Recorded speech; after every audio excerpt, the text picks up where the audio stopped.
you obviously don't get what's going on.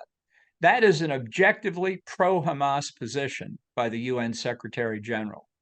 Hamas is using the people of Gaza as a perpetual human shield. How about somebody calling on Hamas to surrender? Ambassador John Bolton, thank you so much for joining us. We are now recording. Just tell us, first of all, what do you make of the explanation which the Israeli Defense Force has given? And obviously, they've sacked two senior officers. Well, I think there's obviously still a lot of information that we don't have one way or the other. I hope the Israelis will continue the investigation. And depending on what the facts are, if it warrants, they'll do more than simply dismissing the officers. That they'd consider prosecution. I think that's appropriate. It's certainly what the United States or the UK would do in comparable circumstances, and I think we can expect, and I think the Israelis can expect of themselves, they would do the same. But do you think it is sufficient that they've come up with this conclusion and sacked these two officers after an investigation which they themselves have carried out?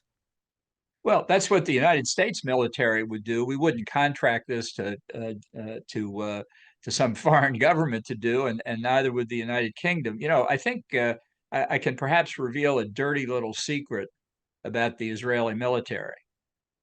It's filled with human beings. They make mistakes, and sometimes they do the wrong thing.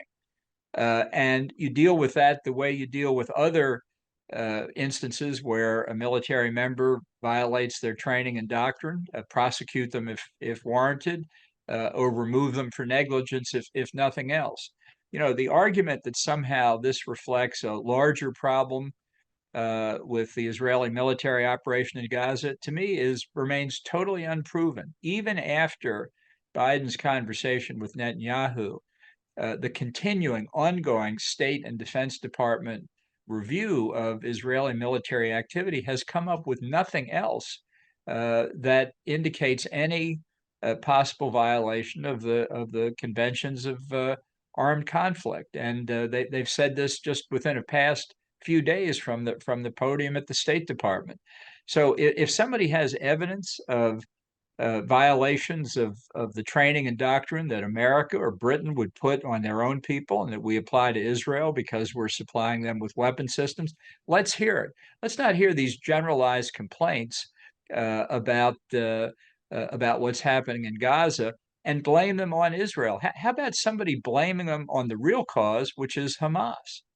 Except that the World Food Kitchen itself, the charity whose members were killed in this strike, have said that it's not really sufficient for Israel to investigate itself, that there should be more independent oversight or more independent way of looking into exactly what happened when we know that there are usually these agreed routes, aren't there, for aid convoys? Yeah, and I'll just say it again. People can do bad things. That happens. And if it does, those people should be prosecuted.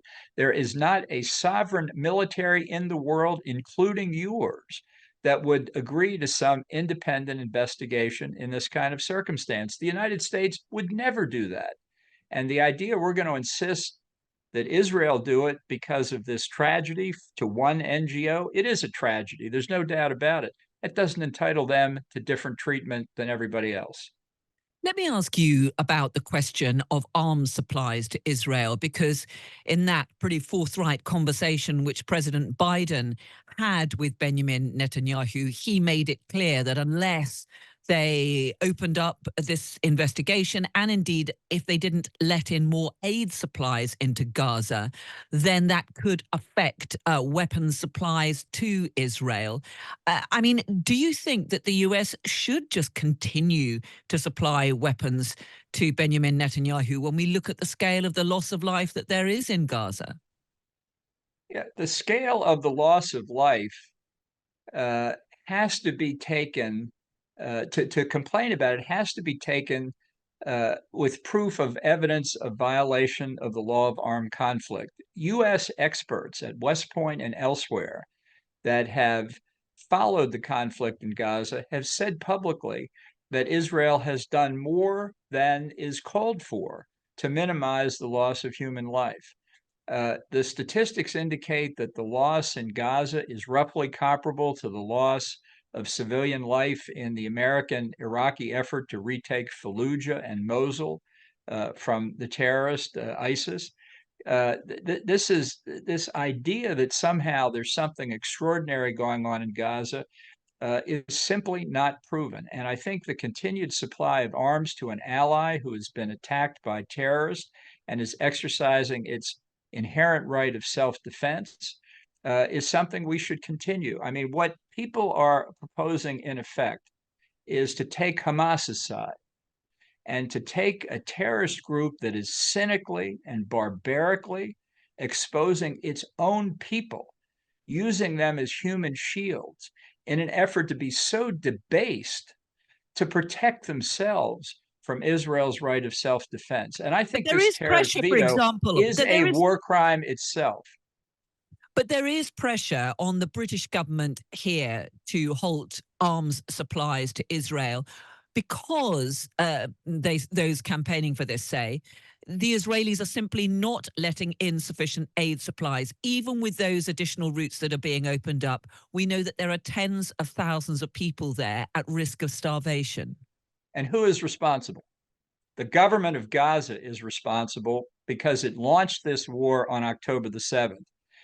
This is something that demonstrates the barbarity of Hamas, that if it not only can kill, rape, and torture Israelis, it can expose its own people to death and wounding in order to protect itself, and to take the view that Israel has to limit its military operations because of Hamas's brutality to its own people is to turn the logic of humanitarian law on its head.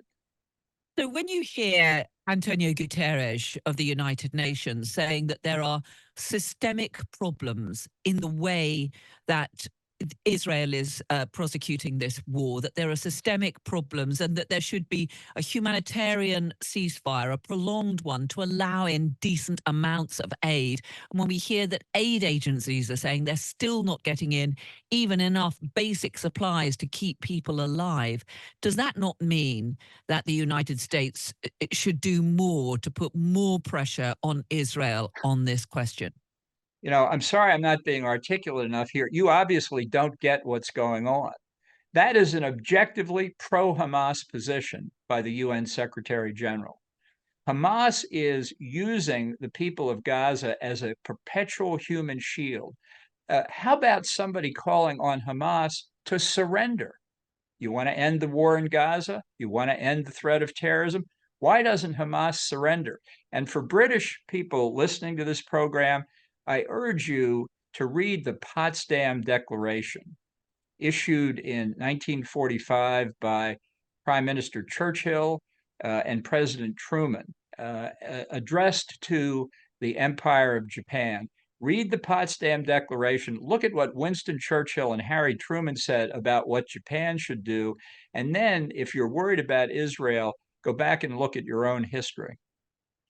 Ambassador John Bolton, really good to speak to you. Thank you so much.